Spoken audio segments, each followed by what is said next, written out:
50,000 years ago, our ancestors walked barefoot on hot ground, chased antelope to exhaustion, and drank water wherever they found it. Today, many of us would collapse within a few days if left in those same landscapes without preparation or resources. Our stomachs would not tolerate untreated water, and the body would begin to give in under a sun that other people endure for hours. Right now, as you watch this, what separates them from us? Genetics, or the knowledge we've lost? Millions of us watch documentaries trying to understand how people live without what we think is essential. And today, we are going to discover something that modern anthropology documents but rarely explains with brutal honesty. How 6 African communities survive in environments where the human body fails, and why their apparent isolation isn't romanticized, but a survival strategy recorded for decades. If this journey is making you rethink what the human body is truly capable of, subscribe to PlanetTribes and join us on every expedition. Now, let us enter the first of these territories, where survival is not an option, but a constant requirement. 1. Baka, where the body wears down before it fails. The Baka live in the dense rainforests of southeastern Cameroon, in regions where the forest canopy almost completely blocks out the light and humidity remains high throughout the year. The ground is soft, covered with layers of decomposing leaf litter, and every movement means pushing through mud, hidden roots, and vegetation that regenerates within weeks. There are no stable paths or visible landmarks here. The forest quickly erases any trace. Their apparent invisibility is not a symbolic choice. The Baka remain hidden because this environment is virtually inaccessible without knowledge acquired from early childhood. They move along paths you can't see, mapped by the slope of the land, the position of certain trees, and the subterranean sounds of water. For an outsider, even for experienced researchers, moving forward without a guide means walking in circles just meters from the starting point. Entering this territory without such a mental map has immediate consequences. The forest's acoustics distort sound and throw off your sense of direction. Humidity prevents sweat from evaporating properly, accelerating fatigue and dehydration. The forest attacks silently. It clings, invades, and wears you down without you noticing. In that same enclosed space, forest elephants, red forest buffalo, and, at times, leopards move through. Without knowing which plants are edible and which are toxic, the risk of poisoning is high. A minor wound can become infected quickly. Diseases such as malaria or complications resulting from an untreated accident turn the forest into an unforgiving environment for anyone who cannot read it. Here, deterioration does not arrive suddenly. It begins with the first steps you take. There is never true silence. Insects, cracking sounds, something moving just outside your field of vision. Fatigue sets in without warning, not as a blow, but as a slow loss of precision. Your legs feel heavier than they should. Attention fragments. You begin to make small mistakes. A poorly placed step, a branch you did not see, a pause that lasts too long. And in this forest, making a mistake does not mean stopping. It means exposing yourself. While you struggle to endure, the Baka move without haste. They adjust their pace, know when to stop, when to drink, when to divert a few meters to avoid a patch thick with insects or noisy ground. They do not force the body, they manage it. Because here, survival does not belong to the fastest, but to those who know exactly how much they can expend without breaking.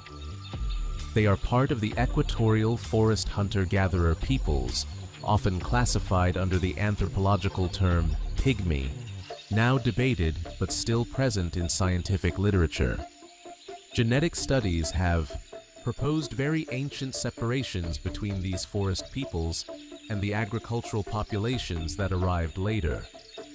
Over the centuries, the Baka were progressively displaced by farming groups and, during the French colonial period, were excluded from any form of territorial recognition. That situation persists today. Their lands are not registered as ancestral property in state records. Their way of resisting the outside world is not confrontation, but mobility. They are semi-nomadic. They build temporary camps, called mongolu, which they abandon every few weeks.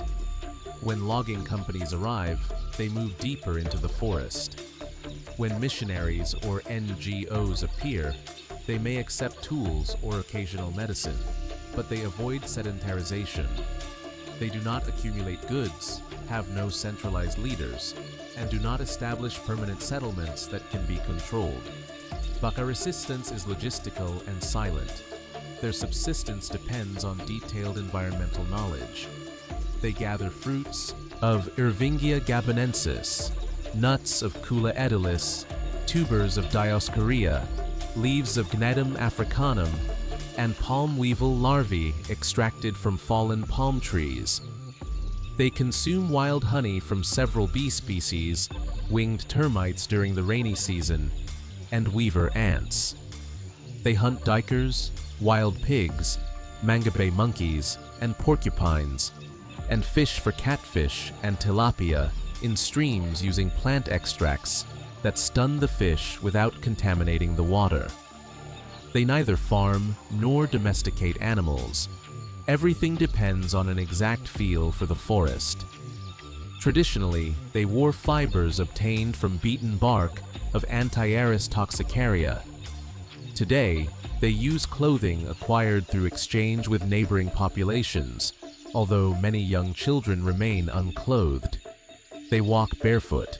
The soles of their feet develop extreme callousing, allowing rapid movement and preventing infections that tight clothing would encourage in a constantly humid environment. For the Baka, the forest, Kamba, is not an abstract symbol, but a living system that responds to human behavior. Before hunting, they sing to notify Jengi, the spirit of the forest. Beyond the spiritual dimension, these songs serve a practical function of group cohesion and coordination. Initiation rites include weeks of isolation in the forest, where orientation, recognition of toxic plants, and resistance to hunger are learned. There are no temples or sacred texts. Knowledge is transmitted orally and validated through direct experience. They speak Baka, a Ubangian language without standardized writing, with an extremely precise vocabulary for describing forest conditions, types of rain, nocturnal sounds, and plant textures. Although many young adults speak regional languages or some French, intergenerational transmission of Baka is weakening. Their tools follow a logic of lightness and efficiency. Wooden bows, arrows poisoned with plant saps, collective hunting nets up to 100 meters long, snare traps, waterproof baskets for honey and resin torches. Metal is not part of their traditional technology. Machetes and metal points arrive through exchange. Documented cosmologies speak of Kamba as a vital force and of Jengi as the forest's guardian and mediator. He is not a creator god, but a teacher. The dead are buried without permanent markers and return to the forest as diffuse ancestors, without individualization or later judgment. In their social codes, hunting skill outweighs appearance. Marriage involves a period of service by the man to the woman's family. Polygamy is possible if all wives can be supported. Divorce is not stigmatized. Children are a collective responsibility, and care is shared among related women. Today, their survival is threatened by industrial deforestation, the creation of parks that expel them from ancestral territories, violence by eco-guards, the introduction of alcohol and diseases, and the gradual loss of their language. They are not disappearing because their way of life is unviable, but because others decided the forest should serve a different purpose. And when those decisions are made from the outside, the consequences are no longer abstract. They are felt in the body. Who decides which way of life deserves to continue? If in this environment the body wears down slowly, trapped in humidity, shadows, and disorientation, what comes next removes any margin for error.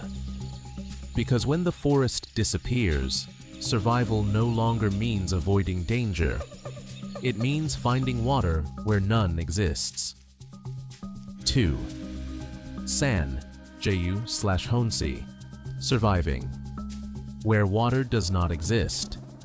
The Ju/Honsi, one of the subgroups of the San people, inhabit the Kalahari Desert, primarily in the Nyai Nyai region of northeastern Namibia, with extensions into Botswana. This is not a desert of continuous dunes, but an arid savanna with red sandy soils, scattered thorny vegetation, and minimal rainfall concentrated in just a few months of the year.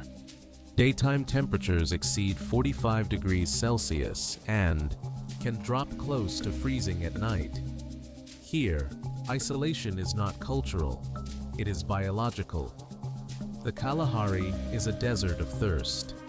Without knowing where to find water, the human body cannot survive more than a few days. The Ju/Honsi are not hidden because they avoid contact, but because the environment eliminates anyone who does not know how to read it. Only those who know which roots store moisture underground, how to locate samba melons in season, or where to hide water in ostrich eggshells can remain in this landscape. Moving forward without this knowledge has immediate consequences. Dehydration begins within the first 24 hours. The sun accelerates fluid loss, mental confusion sets in, and the risk of physical collapse increases. Added to this are lions, leopards, hyenas, and highly venomous snakes.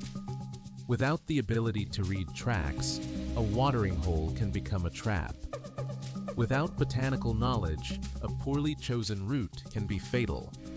From a genetic and archaeological perspective, the San are considered one of the oldest documented human lineages, with very early separations from other human groups.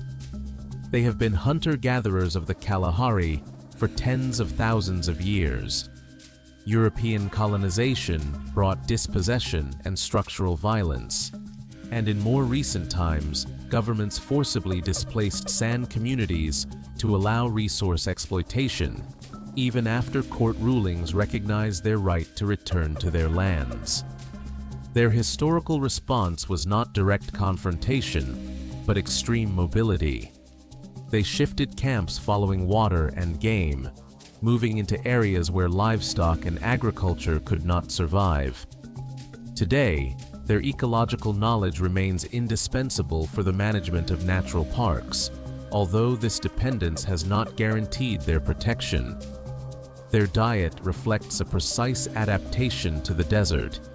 They gather mungongo nuts, a fundamental caloric base, baobab fruits, hydrating roots, seasonal melons, and wild fruits.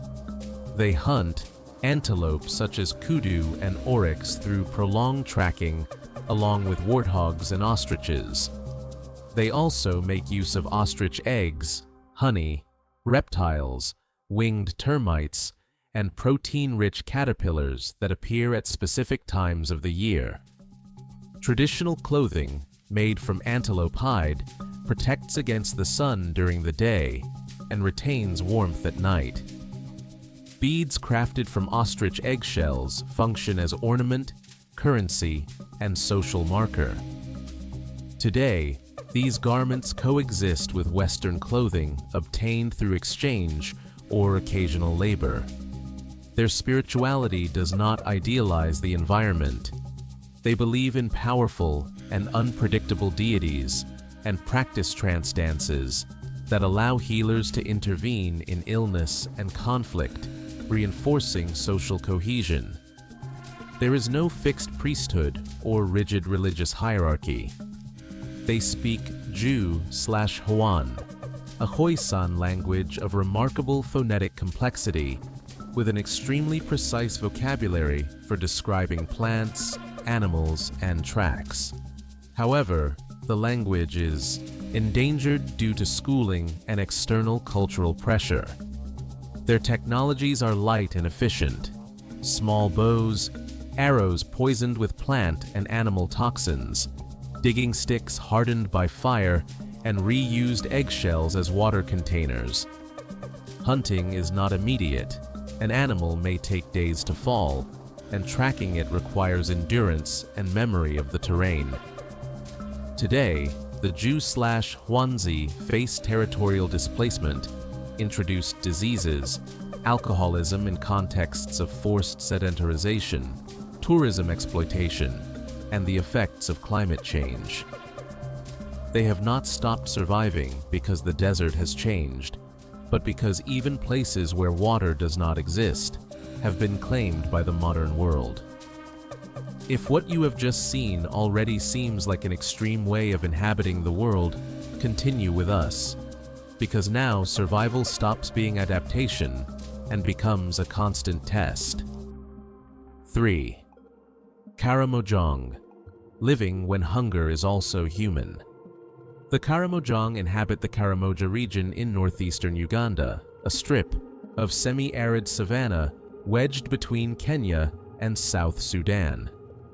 The landscape is open and hostile: rocky soils, scattered acacia trees, irregular rainfall, and daytime temperatures that exceed 35 degrees Celsius, while nights can become surprisingly cold. Here, survival is not about enduring, but about anticipating scarcity. They are not hidden by geography, but by violence. For decades, Karamoja has been marked by cattle raids between clans, the intermittent presence of the Ugandan army, and a constant circulation of automatic weapons inherited from regional conflicts. Natural borders are unnecessary. Isolation is imposed by permanent insecurity. Entering without local mediation carries immediate risk. In a territory where cattle equal life, anyone can be interpreted as a thief or an enemy. Weapons are part of the human landscape. Added to this are endemic diseases such as malaria or trypanosomiasis, dehydration, heat stroke, and the presence of large wild animals. Here, danger makes no distinction between nature and society.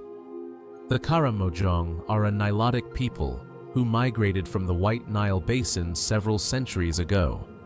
For decades, external attempts at control and disarmament destroyed villages and shattered their balance. Far from pacifying the region, these interventions reinforced a logic of armed survival. Their response to the outside world has not been integration, but organized resistance. Young men take part in raids to steal cattle from rival clans or neighboring peoples. This is not only violence, it is economy. Without cattle, there is no marriage, no status, and no future. Agricultural projects imposed from outside failed due to lack of water and because they ignored pastoral logic. Real authority remains in the hands of councils of elders outside the state. Diet revolves around livestock. They consume milk mixed with blood drawn from living animals using precise techniques that do not kill them. Meat is reserved for ceremonies or exceptional moments. The diet is supplemented with wild fruits, honey, edible leaves, small game, and, when rains allow, small plots of sorghum. In Karamoja, every food-related decision is strategic. Clothing and body markings reflect identity more than necessity. Light blankets, leather skirts, bead necklaces, and scarification tell stories of age, clan, and bravery. Nudity is not lack, it is cultural affirmation. In their worldview, Akuj is the distant creator, and ancestors mediate between the human and spiritual worlds. Cattle occupy the center of this relationship. Every cow has a name, a lineage, and ritual value. To slaughter one without ceremonial reason is unthinkable. Mountains, especially Mount Moroto, are sacred spaces linked to initiations and burials. They speak Anga Karimojong, a Nilotic language with an extremely precise vocabulary for describing cattle and the environment. Although literacy levels are low, oral transmission keeps alive a detailed body of knowledge that does not require writing to function. Today, the Karamojong face increasingly frequent droughts, loss of grazing lands, illegal mining, state violence, recurring famine, and growing pressure to abandon pastoralism. Many young people migrate to cities, where the knowledge that once guaranteed life in Karamoja no longer applies. And faced with this scenario, the question becomes unavoidable. What happens when survival no longer depends only on resisting the environment, but on competing with other human beings for the very things that keep you alive? Stay with us, because now we leave behind territories where some margin of negotiation still exists. From here on, there is no refuge, no pause, and no second chance. We enter a territory where staying in place means disappearing, and movement is the only way to keep existing. 4. Nomadic Somalis, Ogaden. Existing without any possible refuge. Nomadic Somalis of the Ogaden clan inhabit the Somali region of Ethiopia, historically known as Ogaden, a territory of desert and semi-desert that extends into Somalia and northeastern Kenya. The landscape is open and hostile. Dunes, rocky plains, and sparse vegetation of drought-resistant shrubs. Rainfall is minimal and irregular, and water sources can be separated by more than 100 kilometers. During the day, heat easily exceeds 40 degrees Celsius. At night, temperatures drop sharply. In this place, the concept of refuge does not exist. If you stop for too long, you expose yourself. If you move without knowing the terrain, the same happens. The isolation of these nomads is not cultural, but the result of two combined forces, an extreme environment and a permanent armed conflict. Ogaden has been a militarized region for decades, marked by border disputes, insurgencies, and operations by the Ethiopian army. Access for journalists and humanitarian organizations is severely restricted, and any movement without local contacts carries the risk of being mistaken for a combatant or a spy. Attempting to enter without mediation means assuming immediate danger. Arbitrary detention, kidnapping, or armed violence are part of the scenario. Added to this is critical dehydration. Wells are not seen, they are known. Without a guide, thirst can kill within a few days. The sun burns the skin and blinds the eyes. Hyenas, jackals, and venomous snakes share the territory. Here, a mistake is not corrected, it is paid for. Somalis are a Cushitic people with a long pastoral tradition. For centuries, Ogaden clans have organized their lives around camels, goats, and sheep, moving in order to take advantage of ephemeral grazing lands. The recent history of the territory is marked by Ethiopian annexation, border wars, and a prolonged insurgency that left villages destroyed, wells unusable, and populations displaced. Their way of resisting the outside world is extreme mobility and clan-based organization. loyalty to the clan stands above the state. When the army advances, families disperse, herds are divided, and weeks later, they reunite at agreed points. The Zir system, a customary law applied by elders, regulates conflicts, compensations, and alliances outside state legislation. Diet depends almost entirely on livestock. Camel milk is the staple, consumed fresh or fermented. Meat is eaten rarely during celebrations or when an animal dies. The diet is supplemented with rice obtained through barter, dates, sugar, and milk tea. They also collect resins such as myrrh and frankincense, historically valuable products. They do not farm. Moving is safer than staying. Clothing serves a strictly practical function. Light-colored, loose fabrics protect from the sun and allow ventilation. Men wear tunics and traditional daggers. Women wear long dresses and veils. This is not adornment. It is survival in a space without constant shade. Spiritually, Sunni Islam structures daily life, from prayers to family norms. Yet earlier beliefs linked to wells, trees, and specific places in the desert persist. Oral poetry is not entertainment. It is collective memory, law, and recited genealogy. They speak Somali, a Cushitic language with an extraordinary oral tradition. Although literacy is low among nomads, oral transmission keeps norms, history, and belonging alive. And faced with this setting, what do you think it means to survive when there is no place to remain? For many nomadic Somalis of Ogaden, today it means fleeing increasingly extreme droughts, losing grazing lands, and ending up in refugee camps where mobility, the key to their survival, ceases to be possible. But even in a world without refuge, there is something worse still, depending on a territory that no longer responds. Now you will understand why. 5. Dasanek. When the river stops. Obeying. The Dasanek live in the delta of the Omo River, where its waters reach Lake Turkana on the border between southern Ethiopia and northern Kenya. It is a strip of life surrounded by semi-arid, savanna, and desert.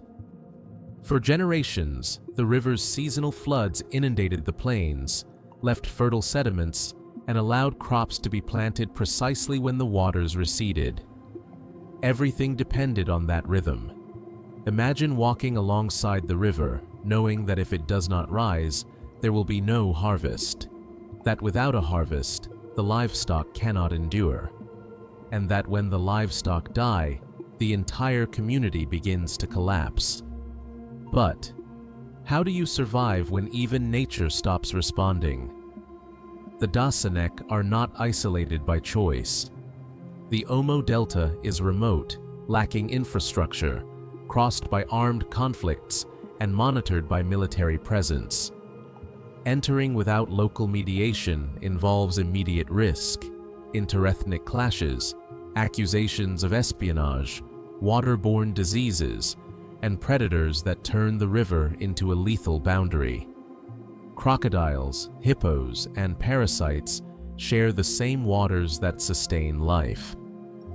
This Nilotic people arrived in the region several centuries ago and developed a mixed economy based on pastoralism and flood recession agriculture.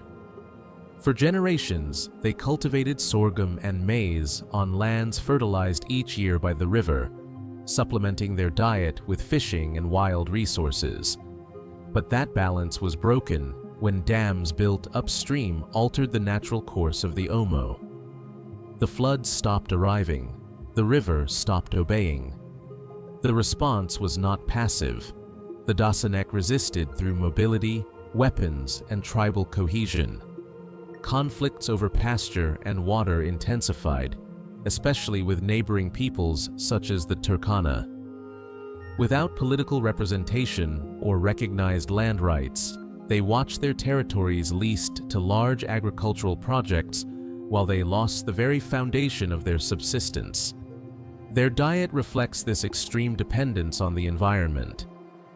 Traditionally, they lived on milk and blood from livestock, on crops that followed the floods, and on fishing in the Omo and Lake Turkana, tilapia, perch, and catfish. They gathered fruits, honey, and hunted local animals. Today, with the collapse of the river's regime, many families depend on food aid to survive.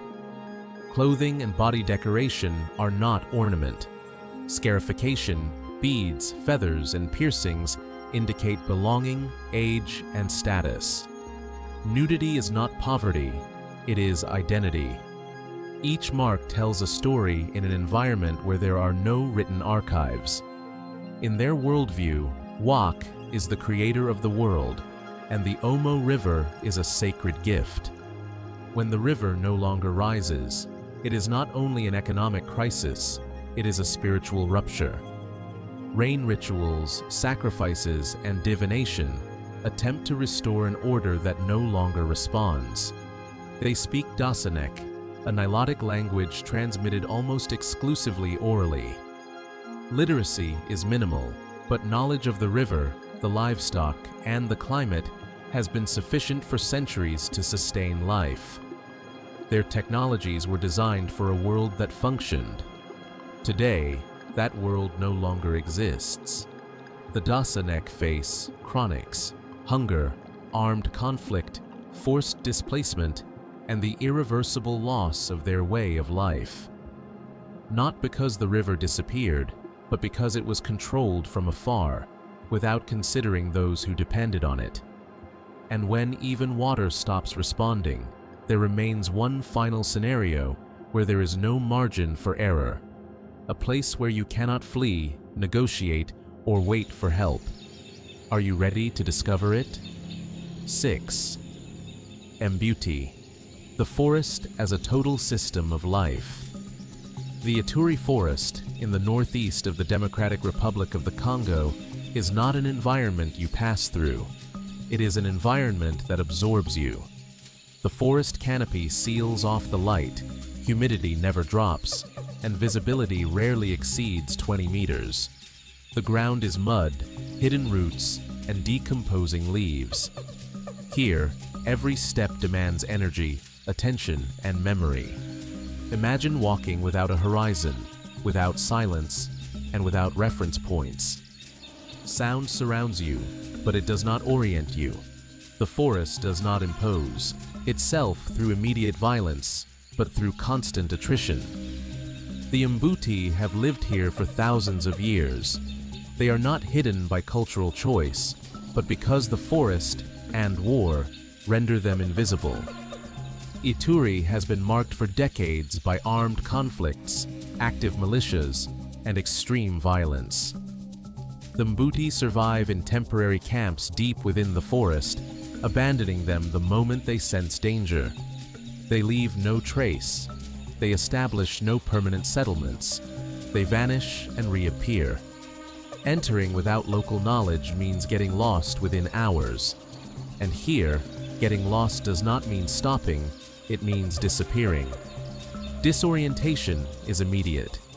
Added to this are insect-borne diseases, water parasites, venomous snakes, forest elephants, buffalo, and nocturnal predators.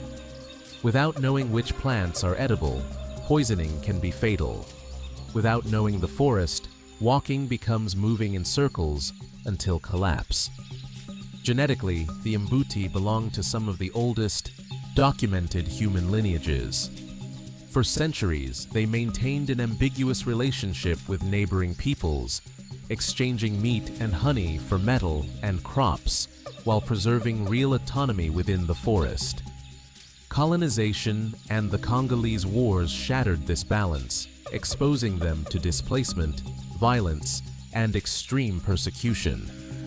Their way of resisting is not confrontation, but invisibility. They have no centralized leaders and no accumulable goods. Everything is portable. When pressure increases, the camp dissolves and the forest closes again. During crises, famine, epidemics, or war, they perform the Molimo ritual, nocturnal songs intended to awaken the forest. This is not a religious plea, but a collective assertion of belonging and psychological resistance. Their subsistence depends entirely on the forest.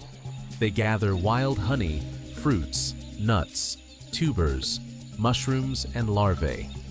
They hunt using collective nets and poisoned arrows, and fish in streams with plant extracts.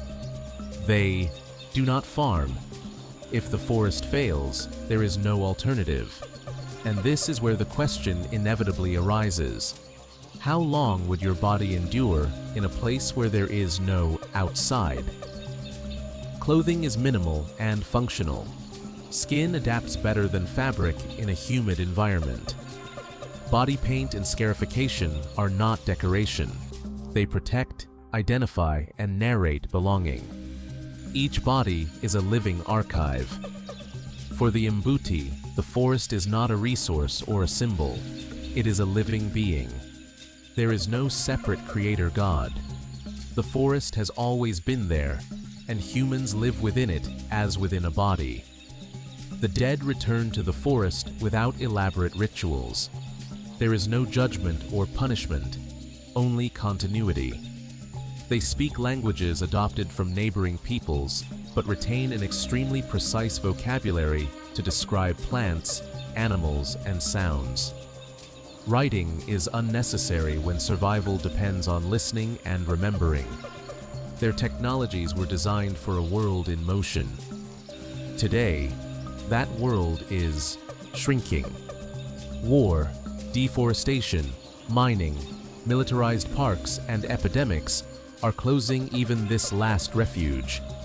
The Mbuti do not disappear because their way of life does not work. They disappear because even the forest, their only system of life, is ceasing to belong to them. 6 peoples, 6 landscapes that would push most of us to the limit in a very short time.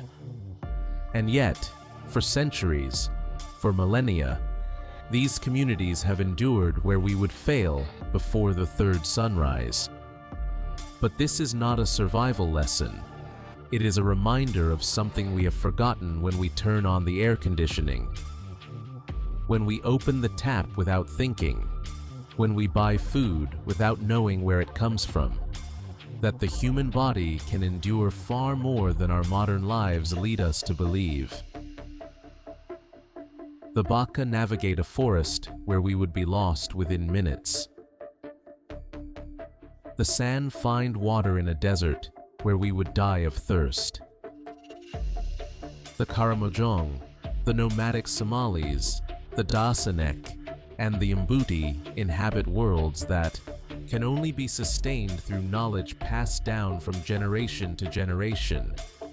And now, as we watch them disappear, because of dams, because of wars, because of borders no one asked them about, because of diseases brought from outside, because of a climate that is changing faster than they can adapt, an uncomfortable question arises. What do we lose when a people who know how to live without what we consider indispensable disappear? Tell us which people made you think the most. If this documentary made you reflect, subscribe to PlanetTribes and become part of this community. Leave the keyword "second part" in the comments if you would like to continue this journey. Because while you decide whether this documentary deserves your attention, they decide whether they'll eat today. See you at the next destination.